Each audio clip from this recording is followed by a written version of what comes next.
"Daddy, that waitress looks like Mom," Ethan murmured, tugging on his father's sleeve. Daniel turned around and froze. "Before we move on, please let us know where you're listening from and subscribe to our channel." The restaurant buzzed with life, glasses chimed, laughter bubbled up, and conversation filled the air. But to Daniel, none of it registered now. His eyes were fixed on the woman standing across the room. She bore an uncanny resemblance to Claire. The same figure, identical facial features. Even her eyes carried that familiar blend of warmth and sorrow. The waitress noticed his intense gaze and offered a slight smile. "And is everything all right?" she inquired gently. Even her voice struck a familiar chord. Ethan tugged at Daniel's sleeve once more. "Come, Dad. She really looks like Mom." Daniel was at a loss for words. Memories surged in his mind, of the day he lost Claire, of standing silently by her grave, unable to accept her absence. Yet here she was, not Claire herself, but a mirror image of her. Who exactly was this woman? What peculiar twist of fate was at play? Collecting his thoughts, Daniel looked at the waitress again. He needed answers. "What's your name?" he asked. The woman blinked in mild surprise. "Lauren," she replied calmly. "Is there something I can help you with?" Daniel silently repeated the name, Lauren. But why did she look so remarkably like Claire? "Can we talk to her?" Ethan asked, eyes wide with curiosity. Daniel nodded in agreement. Noticing their puzzled expressions, Lauren furrowed her brow. "Are you sure everything's all right?" Daniel apologized softly. "I'm sorry. You look exactly like someone I once loved deeply. It's almost unbelievable." Lauren tilted her head, as though trying to recall something buried in memory. Daniel's heart pounded. This couldn't be mere coincidence. Answers were needed. "And I have a break coming up," Lauren offered. "If you'd like, we can talk then." Daniel and Ethan exchanged glances. "Yes, please," he replied. They stepped out into the quiet courtyard behind the restaurant. The soft rustling of leaves and distant city sounds filled the silence. Lauren, her curiosity piqued, asked, "So, who do I remind you of?" Taking a deep breath, Daniel responded, "Oh, my wife Claire.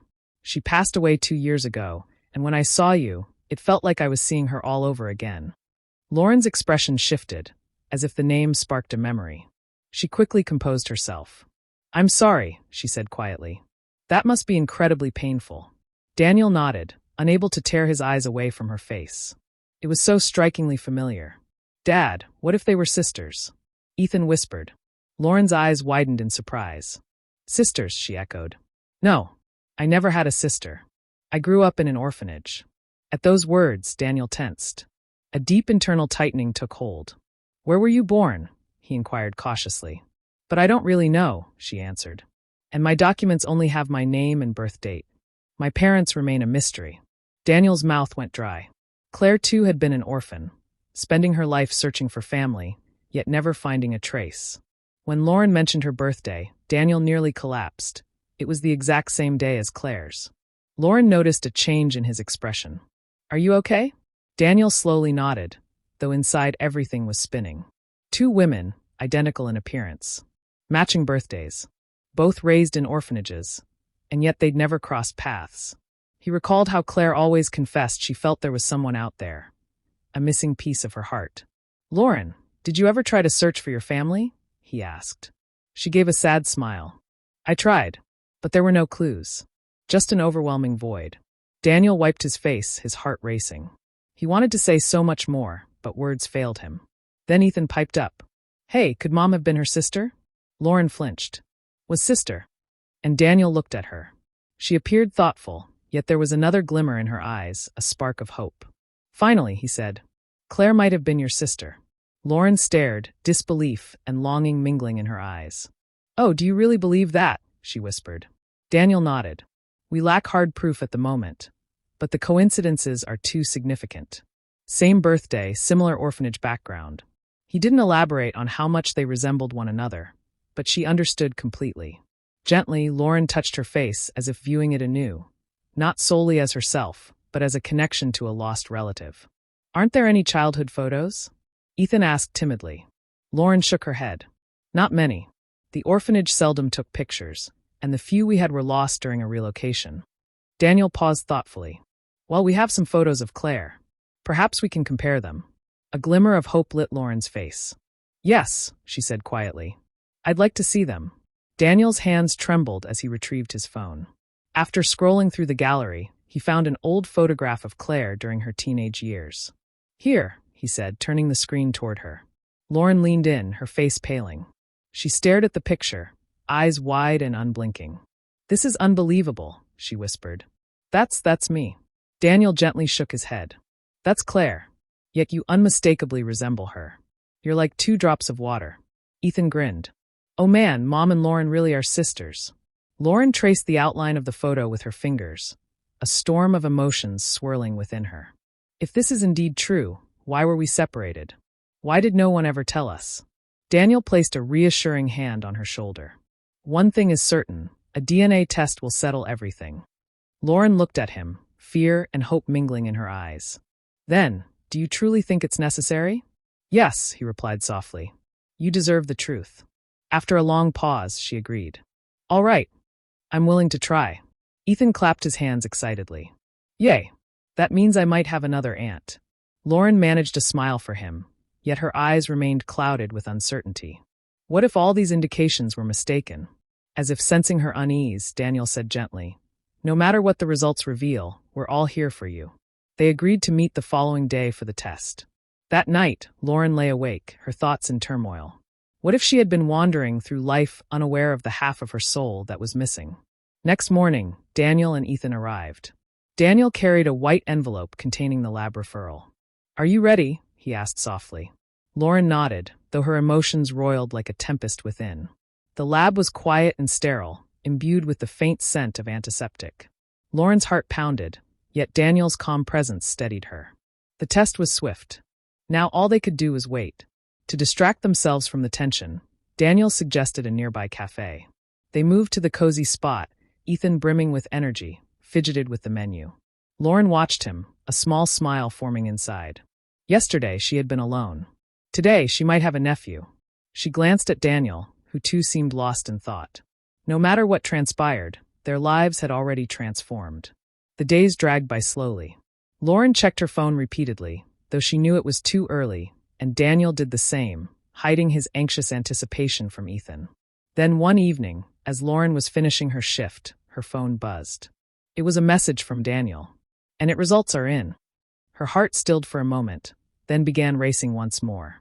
She called him immediately. "And I can come pick you up," Daniel offered in a tense yet composed tone. "And I'm at the restaurant," she replied. 15 minutes later, Daniel's car pulled up. Lauren climbed in, seated beside him, and noticed the white envelope in his hands. Her fingers tightened into fists. Daniel met her gaze silently for a brief moment, then extended the envelope toward her. "Would you prefer to open it, or shall I tell you?" Lauren swallowed hard, her eyes fixed on his. "Oh, tell me," she whispered. Daniel's voice softened as he spoke. "Oh, your sisters." Lauren pressed her hand to her mouth, her breath catching in shock. A torrent of emotion flooded her. She had never truly been alone.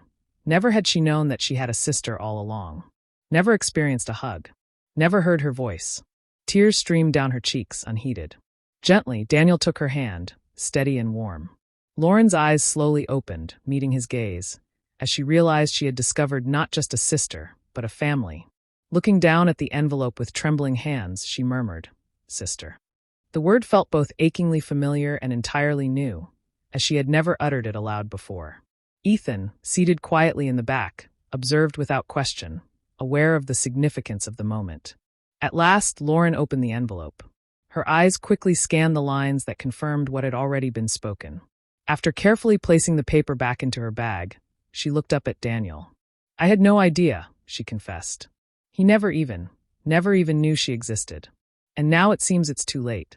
Daniel met her steady gaze. Claire always believed there was someone out there. She was always searching, even if she didn't know exactly for whom. Lauren wept. "She was seeking me, yet never found me." "In it you found us," Daniel replied softly. "You're not alone any longer." Ethan reached forward and gently laid his small hand over hers. "And now you're with us, Aunt Lauren." Lauren managed a laugh through her tears. His words shattered her sorrow like sunlight piercing through dark clouds. She was no longer isolated. She had a family. Slowly closing her eyes to let the moment sink in, she realized her life had divided into 2 parts, before and after. And in that after lay a promising new beginning. Ethan cheerfully declared, "So Aunt Lauren is going to stay with us forever now?" Lauren smiled at him, her heart swelling with warmth. "Forever," she promised, to him, to Daniel, and to herself. With that, Daniel started the car, and they drove through an evening city painted in soft, fading light. Lauren gazed out the window, her thoughts drifting back to Claire, her voice, her laughter, her very presence. She pictured countless moments that might have been, had they found each other earlier. "I'll take you to Claire's home," Daniel said gently. "Everything is just as she left it, her belongings, her books, her photographs." Lauren's throat tightened. "I want to see them," she whispered. Ethan nodded eagerly. "We have Mom's albums. You'll get a glimpse of who she was." When they reached the house, Daniel paused at the door, as if steeling himself for the flood of memories inside. Lauren stepped over the threshold and inhaled deeply. A gentle scent lingered in the air, Claire's perfume. Daniel guided her to the living room, retrieved a photo album from the shelf, and handed it over. Lauren opened it slowly, her fingers trembling as she flipped through the pages. There was Claire, smiling as a child, radiant on her wedding day, cradling Ethan in her arms. Looking at the photos, Lauren realized she hadn't lost a sister. She had simply found her, within those images, in the cherished memories, and in this newfound family. Claire continued to live on. She kept turning the pages, pausing to absorb every smile, every captured glance. Daniel sat quietly beside her, fully understanding that this album was more than mere photographs. It was a bridge, connecting Lauren to the sister she never knew. Ethan nestled against her. "Mom was always looking for you. If she'd known, she'd never have let you be alone." Tears welled. In Lauren's eyes, as she embraced the boy gently, then turned toward Daniel. "Thank you for finding me. Thank you for accepting me," she whispered. Daniel squeezed her hand gently. "We're family now. Always." She nodded, then returned to the photos. They were no longer just images. Each one evoked a feeling, a remembrance, a piece of her soul. She could finally begin to mend the emptiness within.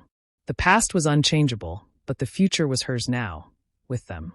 That evening, Lauren stayed with Daniel and Ethan. They shared stories of Claire, shedding tears and laughter alike. With every shared moment, Lauren felt herself increasingly at home. When it was time to part, Daniel said softly, "You don't have to leave, Lauren. You're one of us now. This is your home too." Lauren looked first at him, then at Ethan, who was dozing against her shoulder. A shiver traveled down her spine, not from fear, but from a deep, resonant certainty. She smiled and nodded. "I'll stay." Ethan wrapped his arms around her as Daniel simply nodded, understanding that everything had finally fallen into place. Lauren was no longer alone. She had a family, and ahead of her stretched a new life, one filled with love, warmth, and the comforting promise of a place to call home. Thank you for listening to Shoaib Buzzer Channel.